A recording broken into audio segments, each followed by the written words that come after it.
Hi guys, welcome back to our channel Finance for Beginners. Today in this video, I'm going to show you how to download or install Wallet Hub app in your device.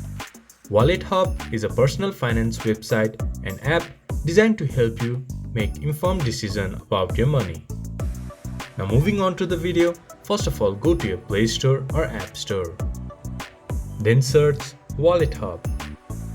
There you can see Wallet Hub credit score.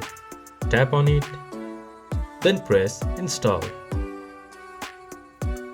It might take a while to install the app depending upon your internet speed. Once the app has been installed, open Wallet Hub app for a comprehensive and user-friendly platform that can be a valuable asset for your financial journey. This much for today's video. If you guys find our video helpful, please leave a like and comment. And do not forget to subscribe our channel and hit the bell icon. I'll see you guys again in our next video. Thank you for watching.